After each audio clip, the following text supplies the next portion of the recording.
but a lot of those teams in that group did not perform very well. They're already out. I think Alliance, yeah, the Manesti game was really close, but I thought just Manesti played really well that game. And Alliance also held that they just played a little scared, and they don't have to do that in a best-of-3. I think it's just different. It's important to say that was a best-of-1. I also want to watch. I want to talk about the matchup between the two teams in terms of potentially the most important one, but also perhaps the most popular one as well, which is the mid-roll. Charlie, come on, bring the hype now. All right. This is going to be exciting. No, this is exciting. It's a storied matchup between one of the classic mids. It's Dendi versus S4. They've been touted as some of the best individually skilled players in the game. Like their mechanics, the way they control the lane, the way they influence the game beyond just the laning stage is key for both teams. This is whoever comes out of this matchup is really going to decide how this series goes. Okay. You really feel like they're going to dictate almost the tempo of the team's style and play? In a way, I think if S4 has a great game, he enables Alliance to do the other Alliance cores to do so much. How they won Star Ladder, how they won WCA was just S4 going crazy on his heroes. He created so much space on his Puck, on his Queen of Pain. It allowed Bulldog and Loda just to get their items and not play off the back foot.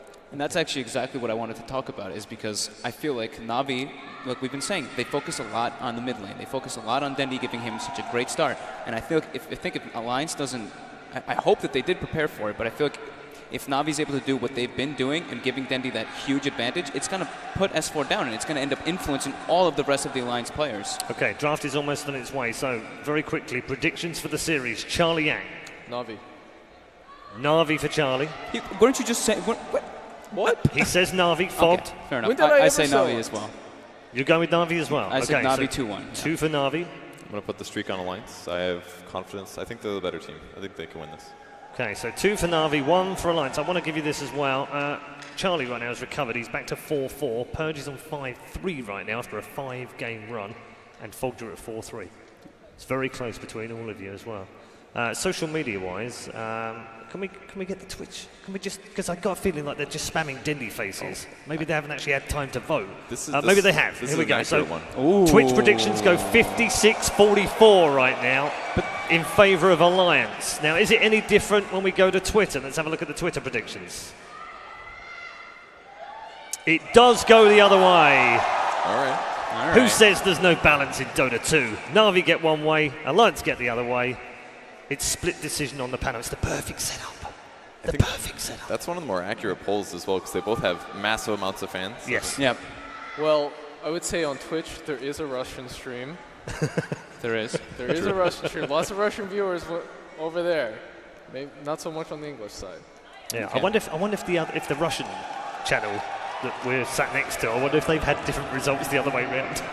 Maybe. Probably. Could be quite fun. Right, we are into the draft, so let's get you in there right now. We've had 3 bans already.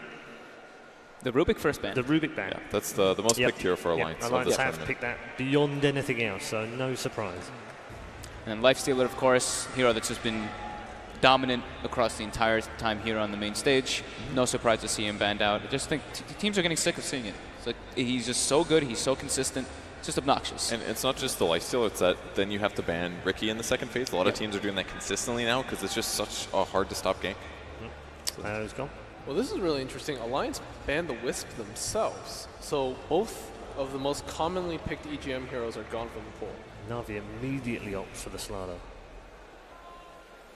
That's quite a change-up. I don't really know who else first picks Slaughter. I think it's just MVP, right?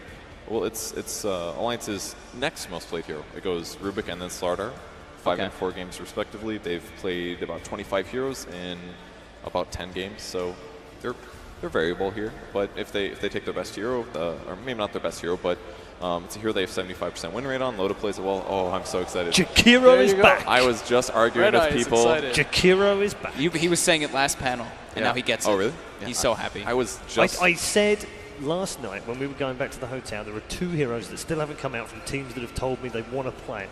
One was Jakiro with Alliance, one was Legion Commander with Complexity. We've now got both within a game. So that's 91 now. It's 91 heroes now. Companion picked. predictions Yes. are I think I was getting wrong. close to being I was too ruined. low. Yes, they are. This is the team most likely to pick it, though. They played Jakiro at Epicenter. They had some good value with it. I'm just excited to see it. I just had an argument with people on Reddit saying that Jakiro does have some value. They were just saying, oh, he's slow and you can dodge all his spells and stuff. There are situations when Jakiro is okay, and Faceless Void is one of them. It's guaranteed macro pyre damage.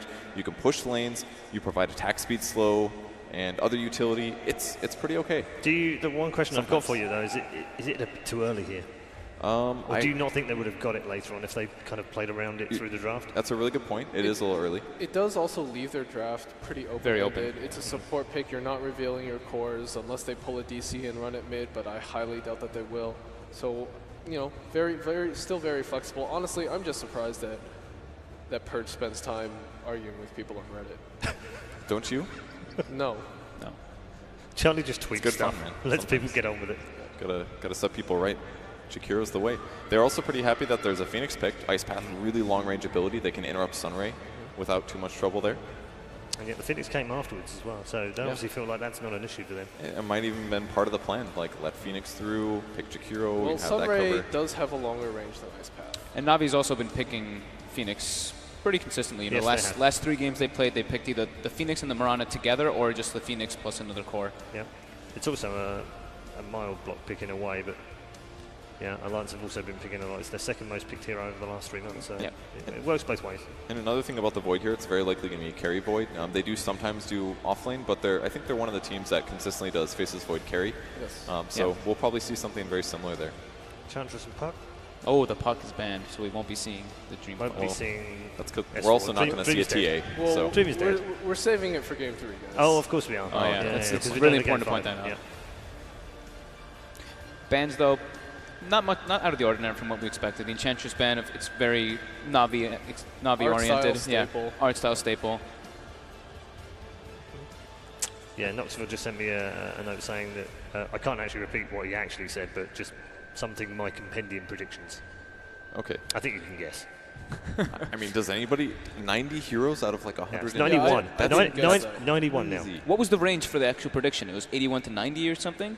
There were about 5 every level, starting at about Okay. 60 or something, all the way up. So everybody's is going to get ruined. I think so. It's a good time for Dota, man. Yeah, It's- it is. And Yeah. this is a perfect example of good meta balance. Is a hero like Absolutely. Jakiro, who's Yeah. sometimes good, Yes, and is different than other heroes. We said this day one in the group stages, weren't we? Do you remember we were discussing about the fact that it's such a wide pool now, and there's so many different things that you can counter with and come back against, and then learn about it, and then come back again, and it means that almost everything is within reason. Maybe Sniper's a stretch, but almost every hero is viable. And that's why I argue with people on Reddit, because that's the point. Jakiro shouldn't be made to be Crystal Maiden or Vengeful Spirit. You don't have to make his nukes reliable. You don't have to balance it around other heroes. You balance it around the fact that he has unique ability. He's slow because he has really high strength gain, and he has tons of AoE utility. There's very few supports that have as much AoE utility as Jakiro has, for example. Look, Kevin, Good I things think- about Another everybody. one. Oh, Okay. Oh. The that's- Skyrath mage That was wasn't picked. a big surprise. We've not seen it this tournament. It wasn't one of the heroes we thought might come out either. It's pick number 92. But we actually were talking about it. It's not the most unexpected. We've been seeing the Voids all the time, and Yes. then we've been waiting for that Skyrath mage. it's great with the Void, but even more so, it's great against the Phoenix. yeah. It's great against the Phoenix. You can Mystic Seal him, silence him, and it's great at zoning out offlaners. Something that we've really departed from are those supports that are really good at like zoning out an offlaner by itself. Oftentimes, sometimes the support needs help. We saw that with the Lion and the Tide. The Tide just got way too many levels, but Skyrath is the king of zoning out offlaners. Yeah, absolutely. And it's an Ake icon. He's been playing it not too much, of course, lately, but he used to play it a lot around the TI4 region. Even in times when Skyrath Mage was definitely being pushed out of the meta and wasn't being played anymore, Alliance was one of the few teams that actually played him consistently. Oh. And the Brood comes out now. I think that's in response to the Chen. Okay. It's in some ways bad against Slardar, though. Because if you blink Right. Dust, you can amp him. Very easy to kill then. But in those early stages, Brood is still going to apply a lot of pressure here. Slardar doesn't really do anything against that. If you put the Brood against the Slardar, he's going to play off the back foot, and Slardar doesn't do well catching up. He's going to have a delayed blink dagger. He's not going to be that initiator that can counter the Brood. Keep looking through your book, Dendy. This one's not in there. Yeah. Definitely Are not. you talking in there. about a Brood Slar 1v1? Or are you just saying, like, where are you assuming the Slardar's going? Okay, this is the beauty of Alliance's draft right now. If the Brood is in a 1v1 or even a 1v2 against the Slardar, Brood should come out ahead. If you think about it, it's a Chen, so he's not going to be able to do much against the Brood. And it's going to be a Phoenix zoning out a Brood? No, Brood destroys that lane. If it's a Slardar in the off lane, Skywrath Mage destroys that. Okay. So that's the response to the Broodmother. Game on then. We saw LGD do that earlier today. It works okay, but they have silence on Skywrath Mage. They have tons of nukes between Jakiro Sky, Faceless Void, a lot of magic damage. Time dilation versus Timbersaw is quite devastating. Got another question for you that was sort of sent to me via social media, which sort of fits this, not quite, but why isn't Silencer being used very much? Too cooldown dependent. I think his basic skills are actually pretty good. Alliance is the most likely team to pick it. They have picked it, but it's just safer to go for other supports. I also don't particularly like the new version of Arcane Curse. I personally like it. Yeah? I like the one point of it because it, of course, it's very good versus stopping blinks and everything, but it just doesn't seem like it has that power that it used to, that obnoxiousness. Just feels like it might fit the counter to what we're seeing a lot of. So, just it's one of those questions. Why didn't it come up? I think it's just like super cooldown dependent. Yeah, if you look at all the other dependent. teams, or the meta for all the other games, it's about just running at you constantly. Silencer's awful against that. Yeah. That cooldown on the ultimate is so long. Yeah. Okay. 5th picks still to come. One more ban. The Invoker is out from Alliance. Yeah. Very interesting draft. One of the more interesting drafts we've had at the Major, actually. Massive change-ups across both. Yeah. So they ban out the Lash, so they have the Queen of Pain, they have... It's got to be a BKB mid. They have Queen of Pain, Windrunner. Tinker's banned. I think those are the two big ones that stand out to me. I mean, most of Alliance is magic damage right now.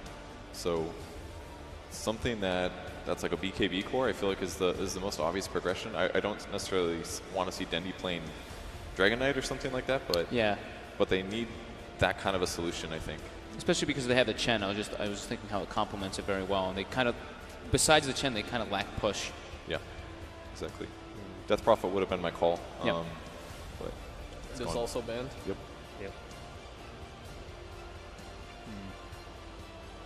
So they go for the Windrunner that you were talking about. So that's... I kind of like this. There's pretty weak disable on Alliance. Like, they have slows and things, but it also synergizes with Slardar yeah. really well. Good point. Back to what Seeker was doing at and he's got Windrun versus Faceless Void, so Void's going to consistently have to chrono. If he pops Windrun as he chronos, then Void has to completely rely on the magic damage to get kills. It's actually a pretty good pick here. I like it.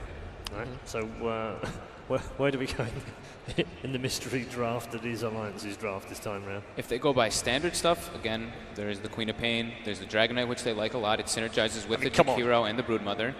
But what's if standard about not standard, we might just see, I don't know, something completely They've been picking a lot of Lesh.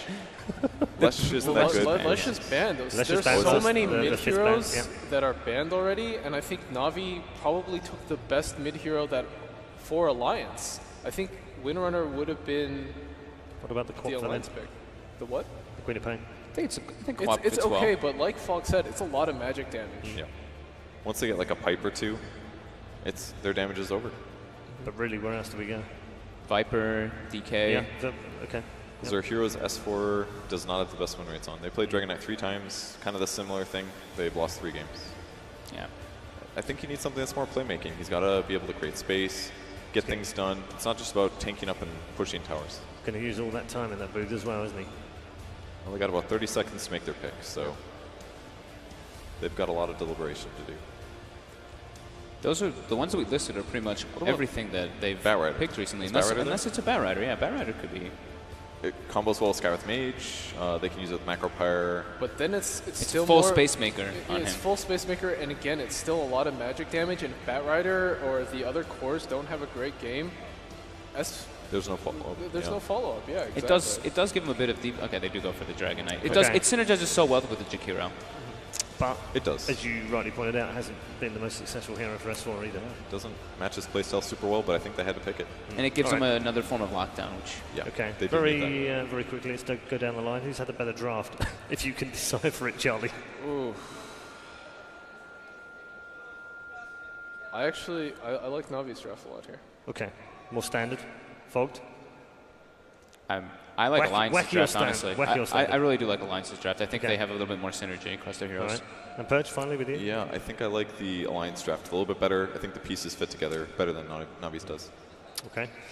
Time to find out then, because the wacky draft versus the more standard one. You wouldn't believe who it was. Alliance versus Navi, game 1 is about to begin. LD and Malini, it's all yours.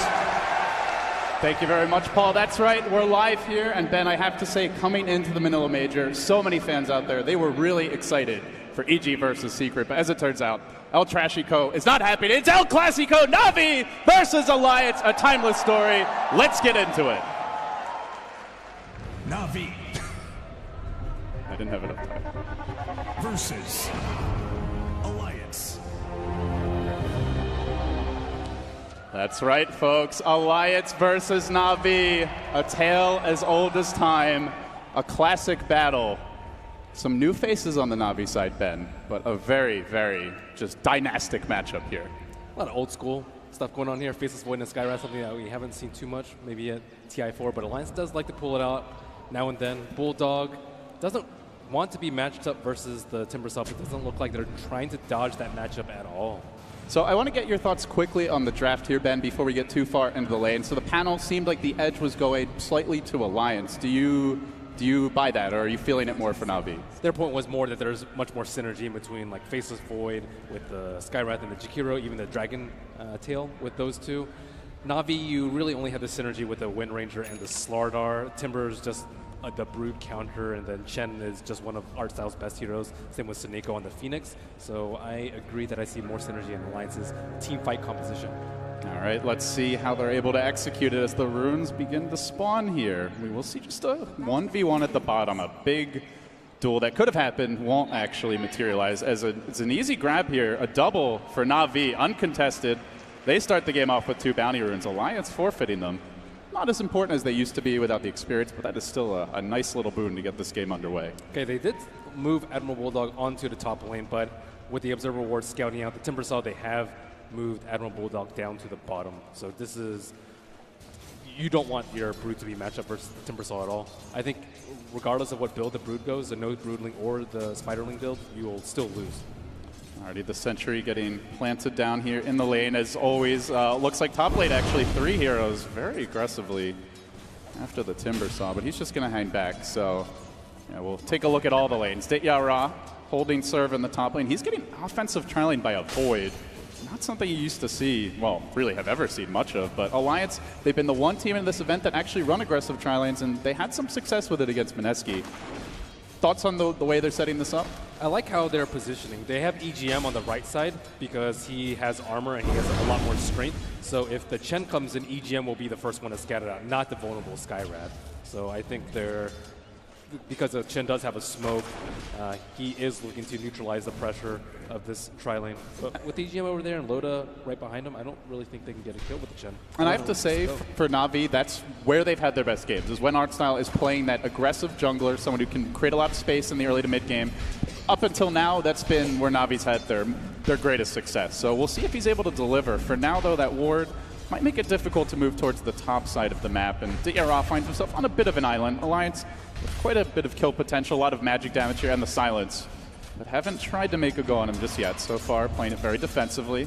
And as we take a look at mid, we can see Dragon Knight not having the easiest time thus far, but S4, he's got his levels. That's really all he cares about. As the runes come out, 2 minutes. So a quiet game thus far. Suneko snagging another bounty rune. That's 2 in a row for him, and he's even starts punching Ake, forces him back a bit. Navi with the clean sweep on the first 2 sets of runes. Lions just don't care about them. Slaughter's getting a lot of farm in the bottom. He was just ahead of Admiral Bulldog in CS until he left the lane for about 30, 40 seconds to get that rune. It's not an easy lane for Slardar. Yeah, definitely being left to the wolves, but Artstyle looks like might be making his first move now. as they prepare for a likely smoke up towards the top side of the map. We can see S4 just hanging out in the mid lane and taking a look at what's going on top. DOTA posting up a little bit here. They are wrapping the Chen around south from the river, from behind. From the north comes the Phoenix, the Timber just baiting. An Alliance are about to be caught totally unawares. There's the jump in. EGM, eat the Sunray, meet the Centaur, and easy first blood. Navi, as always, art style. He's on point on the junglers. Navi playing pretty riskily. A lot of times with the Chen or Enchantress, you'll have a Sentry Ward just to make sure that your first smoke gank is not popped. And Navi pays off with them. And with that, looking at their farm here, not doing so hot on the Timbersaw. We do see Bulldog and Loda on the Void and the Broodmother, respectively. They're topping the CS charts, but at the same time, Navi not getting completely destroyed in the lane. They do have the Chen factor, Dendi getting his customary heavy denies as Seneko moves in mid, offers that assistance that he seems to bring to the mid lane almost every game. And I think one of the big reasons why Navi love the Phoenix is they could just do so much to zone out these 1v1 matchups. Navi's just moving everyone around Snako to the mid lane, and we see Ditya Ra move down to the bottom lane. Shackle mid, there's the swoop forward, Icarus dive, and then they're going to chase this one a bit. The Sunray comes out, round 2. S4, will he dodge the power shot? He can't! Dendi pierces his armor and shuts him down. Seneko just making plays, as always, in the laning stage for Navi. S4 did a really good job of trying to dodge that shot, but Dendi... He juked himself, you know, he ran right, he ran left, he ended up in the middle, and Dendi nailed it. So well, it was a good effort. I wonder where General's supposed to find farm. We got left to the Wolves in the bottom lane just against a solo Broodmother. Now that Broodmother is level 5, it's a very problematic lane for a hero that doesn't have that much AoE. And the top lane just constantly... Oh, okay, he's trying to answer Seneko, but they actually have detection for him as he roams through mid. Not realizing the sentry was there. He'll make it out, but a missed opportunity for a potential kill. And going back to your point about the Slardar here, I guess they're going to try to do it with just aggression. They run onto EGM looking for the crush. He's going to hold it. He recalculates, then he lets it fly. They get off the follow-up stomp and the hot duke in art style. Very good micro here, but he might end up going down anyway to the nukes of EGM. That twin head is awful tanky. General finding that secondary stun, and Mew on the mid lane. Dendi's also gone down. Alliance firing back, make it 2-3 as they can't run down Loda, who skates away. So S4 looks like he did end up getting help on the second pass there from Ake Skyrath, the second time proving to be the charm. So they're going to bring Seneko back in mid to get a bit of experience, but quietly, Bulldog is farming. 34 CS in the safe lane. You know, you look at a Broodmother farming, sometimes the Brood falls off later on, but Bulldog, on every game I've seen on the Brood, he's had impact even 40, 50 minutes in this tournament, Ben. Yeah, he does seem to farm and scale really well on the Broodmother, where a lot of them just fall short after the laning phase. And what do you think like separates? Is it the item build? Is it the decision making? A little bit of both. Okay. More so the item build. That's just the type of player he is. Someone that won't fall off. Shackle mid. They found S4 again. Power shots there. The magic damage really raining in on S4, but not enough to finish the kill. They will force him back, but he just bottles up and calmly moves towards the rune spawn. See if Navi are able to get another round for themselves. And now Alliance trying to counter the greed of the Chen by moving one of their own heroes into jungle. Admiral Bulldog farming up and switching Skyrath Mage to farm that lane versus the Timbersaw. So let's talk a little bit more about the mid game here. We're heading towards the tail end of the laning stage. Dragon Knight's at level 6. Chen's gone first few smoke ganks. We've seen some lane swaps. You mentioned Slardar needs to catch up. What are the next couple of minutes, 5 to 10 or so, looking like for each team?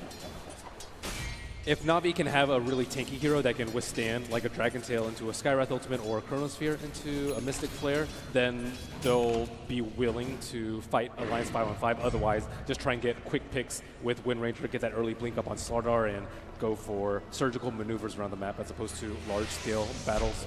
Oh, art style. He's looking to be very aggressive here top. Roaming through the river. The surgery is perhaps not to the liking of Loda. This is an unwilling patient that he moves after, but EGM probably the easier target. Let's see who they go on. It is Loda. Stop. Oh, he just barely dodges it. So they're going to go back for the easier lower hanging fruit of the kill. But art style kinds of finds himself surrounded by his own creeps, and Loda just runs back in on him. General's trapped out in the trees. Not exactly the smoothest gank from Navi, but they do end up getting the twin head in the end. Some additional damage taken there, and Loda will back away, unable to save his buddy. So despite being a very tanky support, then this twin head still racking up the deaths. It's because they know that the Broodmother is very static. DK is somewhat static. Usually he's more the aggressor, like you TP to a lane and then you get a kill, but he's not terribly great at counter ganking just because you want him to be parked mid and get that tower down as soon as possible. But Broodmother not going to move from bottom for the next 15 or 20 minutes likely. And you've got a Dragon Knight mid who has now hit level 6, cracking level 7 even, and he may not move. Just going to pop the ultimate, chip on the tower, and it seems Alliance are pretty content with a static laning stage, even towards the tail end of when they normally break down. But Navi, they don't like that. They're even roaming now, the Slardar, looking towards the top rune. They want to fight this out. The Shackle comes through from the low ground. The follow-ups there from Seneko with the balanced Ray and S4. He tries to make it out. He's so low, but not good enough. The Firebird wins again. I wonder what Seneco's win rate on that hero is.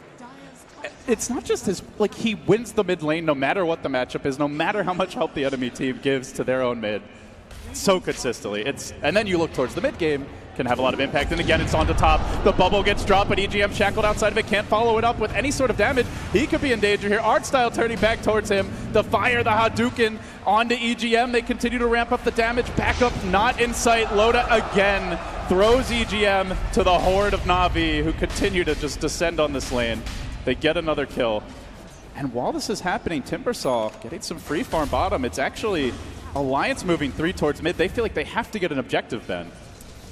Right now, it doesn't seem like Brood has a place in this game. She can't lane versus Timbersaw, you can't push versus the Slardar, and you can't defend any of these ganks that Navi are pushing around the map. Diarra, perhaps a bit too bold here. He comes in, he tries for the tower deny. That won't happen. But again, it's Seneko. Back to the party. He's got an egg already. Only 9 minutes in. He'll drop it. Shackle. Oh, a bit off the mark. Could have been a huge setup on 2 heroes. Still Navi are chasing. They really hunt for these kills. They dive deep on Ake. They want that Skywrath Mage. They get him too. And Seneko healing Diarra. All the while, however, he will fall as the trade. A 1-for-1. Bit unpolished there, a bit sloppy, but Navi will retreat fairly safely. So it's a Timbersaw for a Skywrath, but Alliance do get the tower mid in the end. And Navi unable to take a tier 1 of their own. And they're making good use of the DK. They could have picked something like a Queen of Pain. It was still available on the map, but looking to push down those towers very early with a dual threat of the Broodmother and the Dragon Knight. Bulldog has committed for a hit of minus. Bulldog, he's definitely not afraid to take this lane, even if he is a Brood. He's shown that hero can scale quite well, but EGM, he's a punching bag at this point. Another death for him. Just gets pummeled time after time by Navi, but he is drawing 3-4 TPs or rotations every time he dies, and all the while, we see Broodmother farming the jungle. We do see Loda in the off lane, not farming exceptionally well, but looks like he might be going towards a bigger item, saving up to 1,900 gold now. Do you feel it's enough space created to justify all the deaths? I don't think so. Seneco's getting out of control. He's level 7.5. I think he was level 6 at 8 minutes, which was faster than General and Slardar. On top of that, Navi have an excellent Roche lineup with the Slardar, and Wind Ranger is a very, very good Aegis carrier in this game, especially when you can just sack her and in exchange for a Chrono and a Mystic Flare. So I'm pretty worried about Alliance's mid game unless they make a move right now. The double smoke, both teams moving in. Alliance on the low ground. Navi have the high ground positioning. They don't have the blink yet on the Slardar though.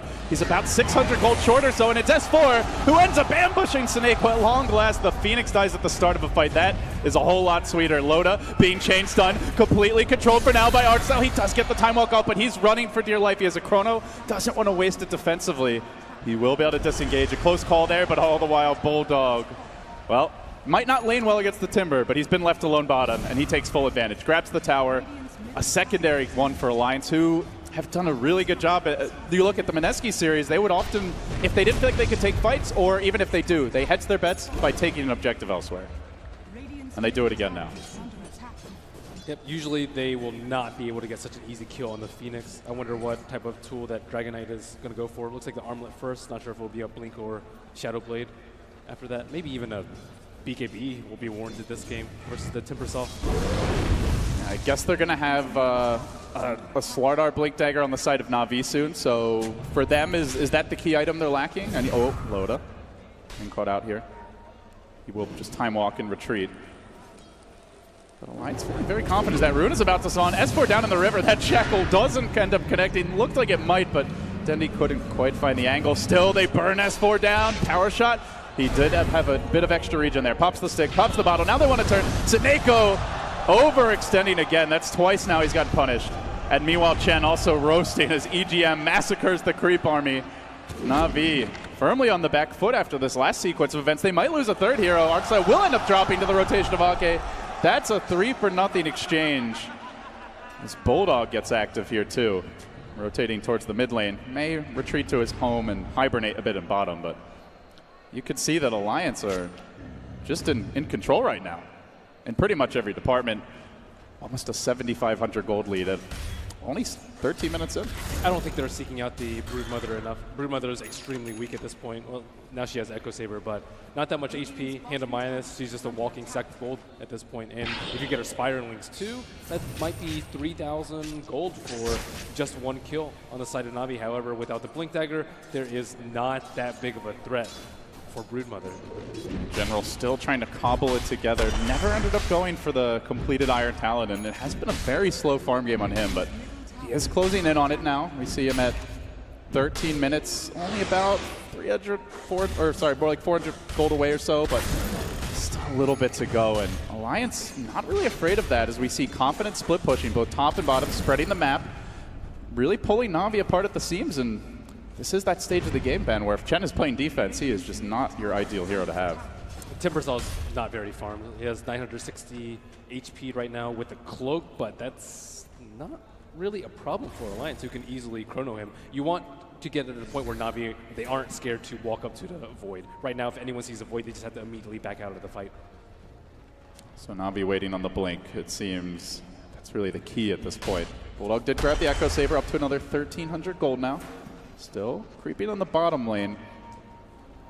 Beyond the blink, anything else that Navi can do to get back in this game? You mentioned just a lot more farmer. Great Roche potential. Can they try to sneak a Roche right now? Is that too risky? I don't think they can. Broodmother is already sending one Spiderite into the pit, so they can constantly keep tabs on there, and Bulldog has a great set of webs. And another jungle invasion play now is Alliance. You can see just to the south of Artstyle creeping into the woods. Dire needs to scan on the two smoked heroes. They know that they're there. Maybe scouts this out. They are playing very far back. The mech now complete, but still S4 creeping forward, wanting to go in. Not going to end up committing to this. And they do send the Dragon Knight just back towards the mid lane now. So Alliance whiffing on the smoke there, but you can still see the general positioning they have. They feel like they can posture up, post up in the Navi woods, play aggressively. They're not really afraid of any sort of counterplay, and Navi maybe going to punish them for that now as we see them grouping up towards the bottom ruin, but it's into the Roche pit they go. He is double Timbersaw's net worth right now, Admiral Bulldog is. So you have the offlaner who's double the other opposing offlaner's net worth. You have the Faceless Void who's pretty close to double Slaughterer's net worth, and they really need kills on one of those two boards. They are trying for the Roshan, but Alliance are having none of it. And now he's fairly low. Bulldog's going to send the army in, see what's going on. They find a Roche at half HP.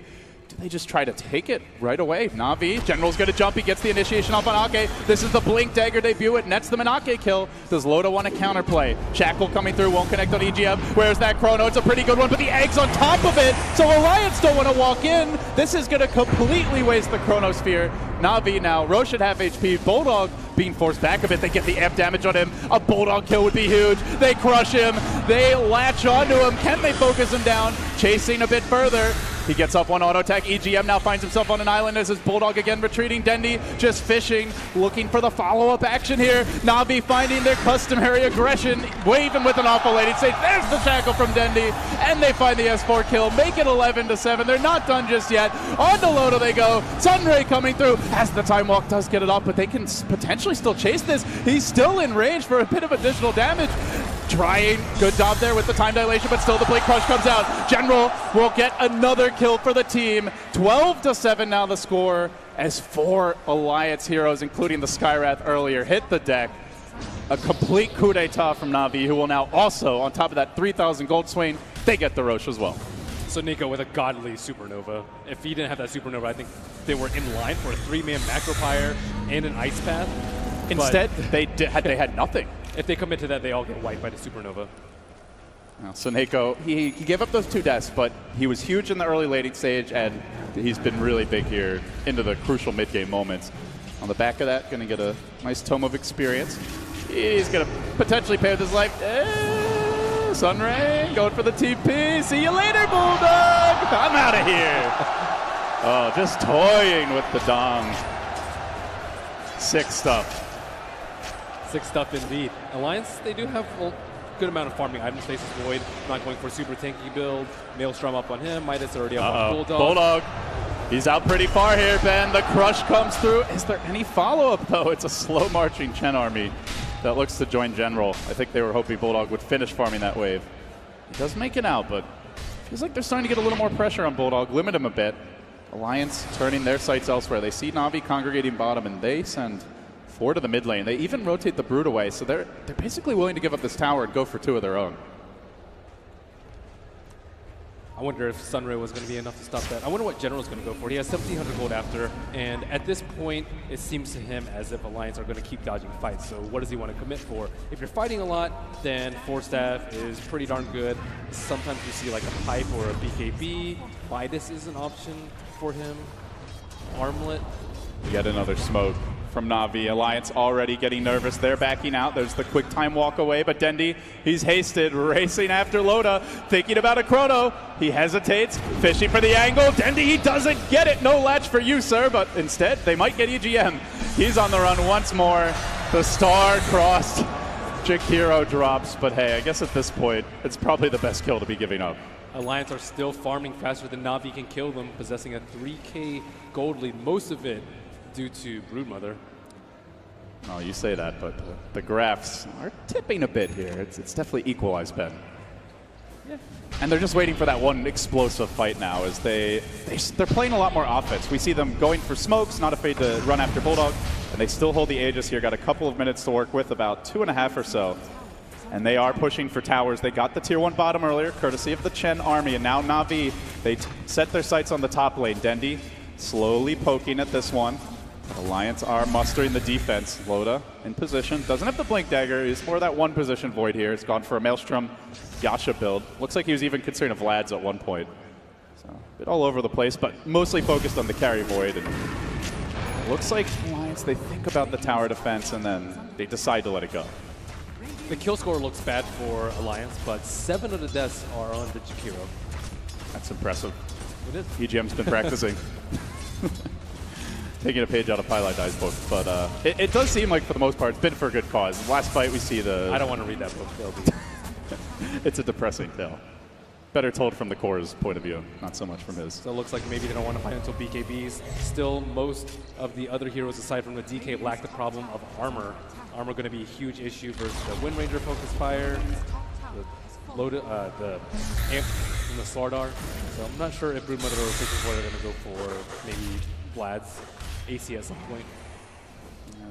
Still hanging on to some gold here. We did see Bulldog grab the BKB, so has been a pretty early pickup for him in most of his games. Seems like he really wants to fight on the Brood in the mid game. He's been kind of fortunate that some of the Shackles haven't latched on him. If a Shackle hits on him, it's almost guaranteed. It gets a lot harder now, though. Dendi's got the blink. They have the blink on the Slardar. And Navi are starting to get more wards up here as they, or at least have the opportunity to do so. We see the one deep ward in the top lane. Probably can drop one off in the Radiant jungle after taking this tower mid. They're getting more map control with this Aegis. And a lot of time how we see Alliance deal with this sort of initiation. Oh, my babies! Like Bulldog, Blink take better stun care of from your... Blink stun from Slardar or like a Blink Shackle from Wind Ranger is mass 4-staffs, but they don't have any There's farm. the Blink, the jump onto S4. There's no save, there's no counterplay. Your tanky mid lane Dragon Knight just gets eviscerated, and Navi surging back into pole position in this one. Now look for the tier 2 mid. EGM can do not but watch, unless he wants to give away death number 8. It's going to be a slow siege on the T3 if they go for no Scepter up on Dendi. Navi just making all the right calls here, and it began with that Roche fight from a very significant deficit, but Seneko now closing in on the hand of Midas, up to 1,700 gold. Bulldog almost got jumped on by General. He went for a Shadow Blade and going back in for round 2. Round 2 fight. This one's a shackle. Dendi still got the DD. Just chunks him down, pops the BKB, and the ultimate belt. Windrun says, you can't lifesteal for me. And Dendi gets the last laugh. Again, burning down Bulldog. Finds himself now on a mega kill streak. This Broodmother not having the impact that we've seen from Bulldog in previous games this event. And that was... Despite the net worth. That's a kill that will tip Navi into the net worth lead at long last. The tables have turned. I don't know where What's next Bruce's for place in Alliance? this game is. She was supposed to do a decent amount of damage in the laning phase, but she was matched up versus the Timbersaw, and then later the Slardar, and now she has a lot of farm on the Broodmother, but you get amped during a team fight with BKB on, you're still going to perish. Like I don't see how he's supposed to man up. Yeah, and you've got a core in Timbersaw who's very tanky. The Wind Ranger is Wind Run, so until you get MKB, can't really deal with him. Not easy to find a target to lock onto unless you have an immaculate Chrono, and we've barely seen a Chrono this game, and the really good one that we did from DOTA, there was an egg there, so they weren't able to follow up on it. Well, if there's a Broodmother that can deal with this, I think it will be Bulldogs. General trying to avoid any opportunity for that. The Shadow Blades in deep on the bottom lane. He pings out S4 immediately. This could be awkward timing for Navi, though, because the whole Alliance Horde is coming in. They think about a retreat now. Seneko, a casual swoop through, and then a quick jump back, even popping the tactical smoke on the retreat. But Bulldog, ooh, that Brood racing after him. Not going to commit fully. Dendi now activating the regen rune. Navi, they may end up disengaging here. Right now, they definitely know that he has BKB. Maybe before that, they were willing to take a fight, but after seeing the BKB out on Brood, it's very unlikely that they want to go that deep onto the Brood. Navi are flexing their muscles now. They bring in the upgraded Ancient Creeps on the back of that Chen Ags, and they will commence a bit of a siege here. We'll see how aggressively they want to push their advantage now. And again, a deep flank coming in. It's from the Slardar, from behind Alliance. It might be a triple crush if they're not careful. Will General get the jump? Doesn't look like it. The Chrono comes out first, isolates Ditya. The egg gets focused down. Alliance executing much better this time. General a bit late to the party there, not able to help his team. And Ditya on his own, but Dendi still finding counter kills. They brought down the Void. Bulldog has to turn tail and run as the BKB has ended. Dendi continues to lay into him. Will blink out. A 2-for-1 there, but EGM, oh, again and again. This poor Jakiro. Left of the Chen Creeps is being saved a bit by the team. He may actually live through a fight. Hooah for EGM. He makes it out. Artstyle now trying to retreat the creep army out, it looks like, and send home some teammates. He will get Dendi out of there safely. Now he finds himself on an island, gets slowed down, nuked down, and brought down. That is not the ideal fight for Navi. They give up 3 kills in Alliance. They just didn't get the Slardar initiation they were looking for. Nope. And Timbersaw, I think he tanked everything in that fight. He has a hood. He popped it right before the Mystic Flare came out. Oh, okay, the quick draw in general. He's just pressing. Bit frustrated perhaps with the way that fight went. Felt like he had to make a play for the team and ends up giving them another kill. Yep. They do have a lot of farm, though. Chen especially, I think, with the Aghanim Scepter is going to be a big factor with all those ancient auras coming in. It's just such an interesting pace from Navi. It's like their customary kind of breakneck Dota where they're like desperately searching for follow-up kills, diving deep. Like they see one hero low, they say, all right, you guys in the back deal with him. We want to find that next target. At times it seems it does lead to overextending. Alliance much more reactionary, much more of a defensive posture, a very kind of classic offense versus defense dynamic developing in this game. Yeah, Phoenix does not have the defensive items to deal with one stun. Going for the Team Vlads, no Midas Shivas, or even Ags that we see sometimes from Seneko. He is definitely the highest priority target from Alliance. So he opts not to go for the Midas here in the end, Ben. Yeah, that's why I'm a little bit worried for Seneko.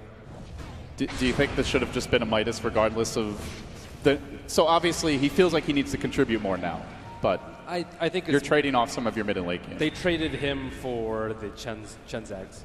So I think the Chen Zags is much safer in team fights. Those creeps are very unlikely to die and provides persistent help throughout all the team fights. And they can split push out the lanes. I still would like to see Phoenix scale in case the game goes late. Picking up the Scepter to save someone from a Chronosphere Mystic Flare combo, even something as simple as a Dragon Tail. All right, Alliance, they know this Rosh is happening. They've got a couple of Spiderites in the pit, but they're too late. And General does see Loda, gets the crush, finds the amp. Dendi's there as well with the shackle. Navi quick to strike. They draw first blood of this engagement, and now they move back towards Ake, but Seneko very low. He gets nuked up, healed by Artstyle.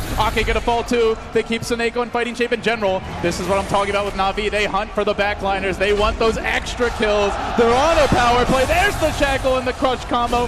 S4 just completely controlled by Artstyle. Now will end up going down. And General hunting for the 4th kill.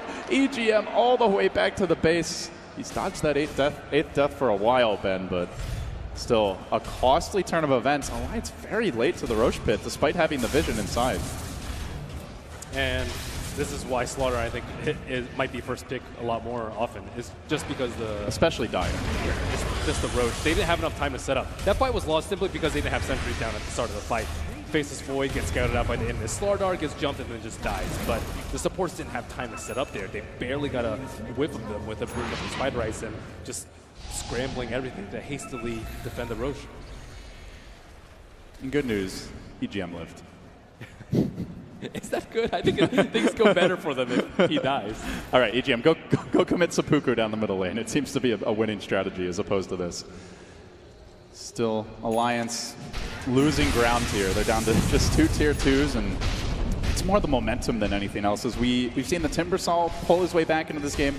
Art style up there in the top 5 in net worth. Sort of a bit farther behind, but it's really like a quad core for Navi at this stage. Pretty late in the game for a Chen to still be that high up when it comes to net worth.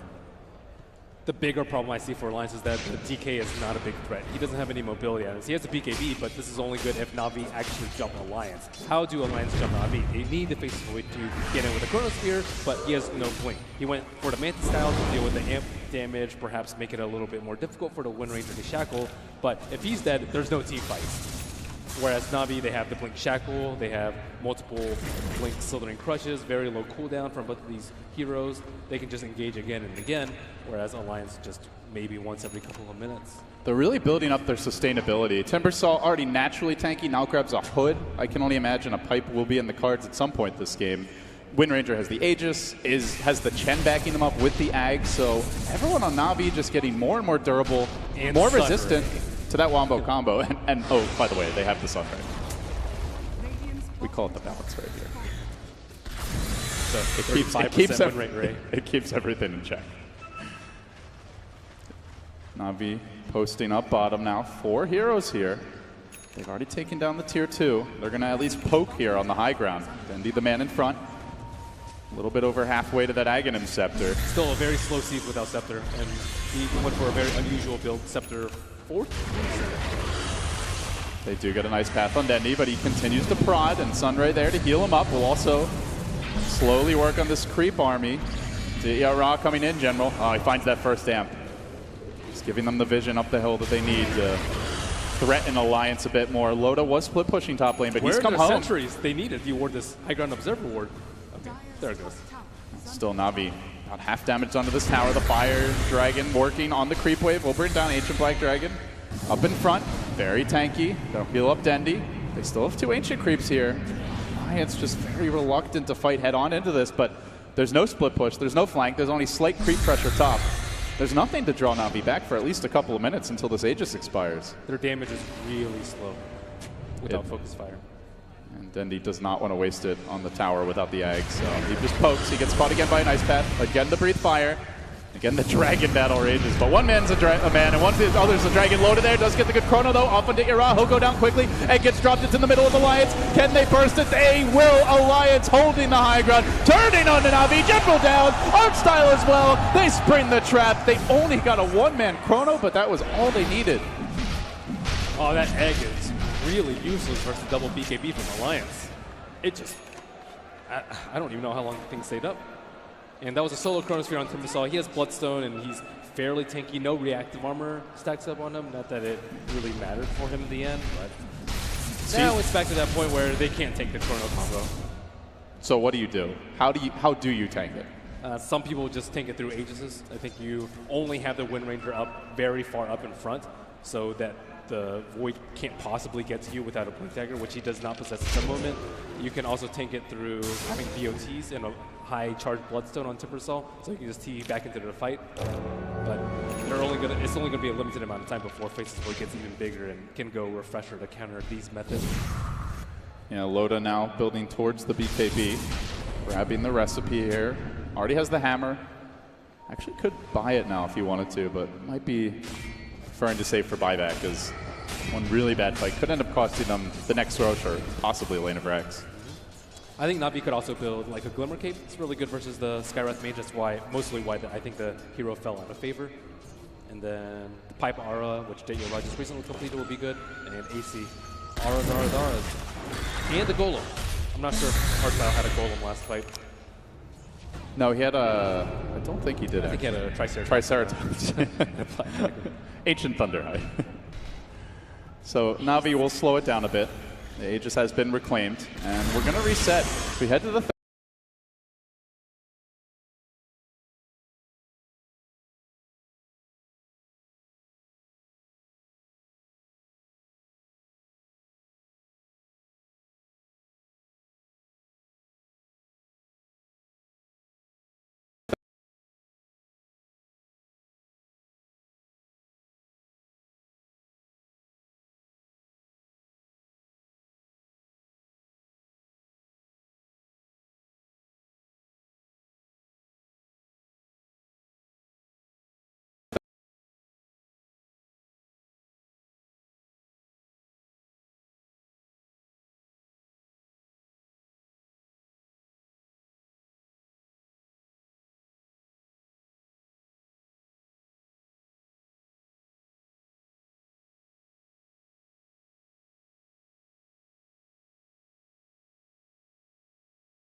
end of that.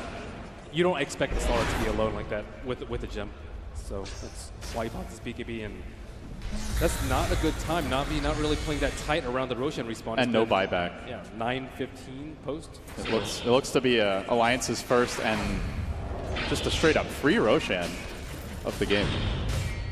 But they are a bit slow as far as this goes until Bulldog comes in, so they are going to congregate here in the pit, but Navi showing signs that they might want to take a fight. This is where the egg can be devastating, even if you have BKBs, if they can't get to it. Gem just marking Alliance's territory here down in the pit, letting Navi know that this area is under their control, but Seneko is zoning them back with the Fire Spirits. They're buying time for the Slardar respawn as they barely clip Artstyle here. They commit onto him. Loda spending a lot of time working on a very tanky support Chen, but Dendi's the real grab, and that's the one that S4 catches out. BKBs aplenty have been popped by Alliance, but it's gotten them 2 critical kills around the pit, and they come back in. No buyback on Dendi. They won't have their prized Wind Ranger, but who needs her when you've got Sunray? General onto Ake, does get off the crush, but Seneko, the bigger prize, brought down by the chain stun of Loda together with S4. They work on Deyara. He is getting some stacks out. He chains, but he ends up just getting sent back, and he chains back into the fight. Deyara all over the place with this one. But Alliance, more importantly, they're hitting Roche, and Roche can't move, can't be sent home, can't go anywhere. And the Blink Dragon Knight making a huge difference in that fight. First picking off the Slardar and then picking off the Wind Ranger before she is able to get her BKB off. And Alliance, now they have a huge threat in the DK. They don't need the Void to set up for fights. Oh, they might get the Chen army here as well. They have the level 3 Dragon Knight ultimate. Alliance coming into their own.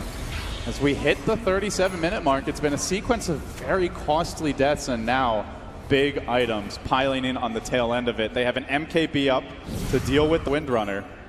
She can't just pop Windrun when Bulldog goes on her and expect to survive. Positioning will be of the utmost importance. At the same time, Greaves grabbed by EGM despite all the deaths. He's ahead of that Phoenix, ahead of Seneko at 38 minutes. I think General probably regrets his 4-stat pickup. He knows that he needs BKB for these fights. He's got 3 mobility items. You need the supports to build, like the Glimmer Capes and 4 staffs, and then he needs to be able to tank up. All 3 cores need to be able to withstand the Chronosphere, or even a DK stun, but Slaughter can't even stand up to the DK stun at this point. It's such a low cooldown initiation, and one of the big reasons why the hero has come back into the meta. And instant. And often unscouted. Navi has been quiet here from Artstyle after a fantastic start. You can see the graphs reflecting it. He's stagnated. He's gone for the Hyperstone. Probably wants that Assault Cuirass, but it's a long journey to grab it. Bulldog, long having since completed his own, now moving towards his end game. Skull Basher will be next. And Alliance muscling up mid. It's going to be Navi's turn to whip up a miracle here in the base defense, as they will lose the tier 2 mid. The bottom lane slowly pushing against Alliance, but I don't think it's moving at a rate sufficient to force them back, and we do see Alliance hold ground, continue to pressure. They let the Frost Dragon out. There comes an early, a very early pop on the glyph there. Alliance, having seen that, will stick around. Nobody from Navi back. The whole team in the base. No split push, no counterplay, just a head-on fight brewing. Will they get that Miracle Shackle? Will the Chrono be off the mark? Navi praying for a Lotosphere. General has a really tough time jumping. And there's the Shackle. It's a long-range one. It's the Catapult that works against Loda. Quickly drops the egg. Loda pops his BKB. They just beat it down. Then the follow-up Chrono. It's the right kind of Lotosphere for Alliance. The one that might end Navi's hopes in game number 1. General, very low. He does Shadow Blade out. S4's been caught. The secondary Shackle working its magic, but they get on to Dendi. He's been sent home by Artstyle. The nuke, the Ice Path isn't enough. I think he makes it out of this one, Ben. They haven't gotten the racks. They end up being forced back just with the Dragon Knight death. It looked like a pretty good fight from Alliance there, but they just didn't have the finishing power. Well, then he took so long to kill that Dragon Knight. He has a ton of armor, and then he popped the cheese. He was on a pretty good 10 seconds throughout the fight, and a pretty decent Chrono from Faceless Void over there. It really was a good one. They kill the egg, and right as the egg dies, he pops the Chrono on 2. They almost got General, just didn't get that extra bash. He barely makes out of range, courtesy of the Shadow Blade. And Navi, after a very tentative hold, they're immediately hunting for kills. A deep movement forward by General to the bottom lane. He might just jump EGM here, but EGM's a bit tanky. If he walks up that hill, maybe. General waiting for the backup to arrive. Timbersaw on his way. Dendi too. So all 3 Navi cores taking up position in the Alliance woods. I think Loda could have played far more forward in that fight. He did have the Aegis and popped the BKB for his first life, making sure that he wouldn't get stunned before he popped his Chronosphere, but opting to back off as soon as S4 died. Maybe it wasn't so bad. There's the Shadow Blade movement. General just constantly on patrol. Navi just one slight hold, but instantly their spirits are buoyed and they're playing a lot more confidently. Still Alliance, though, have the Aegis, and you're going to see Loda able to hold on to that for about another minute. Is that minute long enough for Alliance to march back down mid? Do they try for a push again here, or do they just have to reset? I think they can just reset. They can just wait for MKB coming out on Faceless Void, and then Dendi is going to die in the Chronosphere, BKB or not. Well, they are grouping up mid. Looks like they may at least poke. Bulldog nuking the wave, increasing the number of progeny he has on the map. And the army does start to grow, but Alliance don't really want to go in.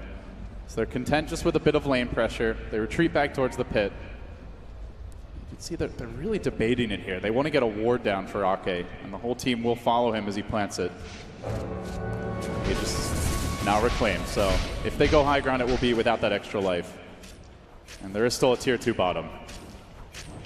I don't think there's a big rush for them. I still wonder what he's going to go. Whether he wants like a refresher, although he doesn't have the mana pool to support it at this point.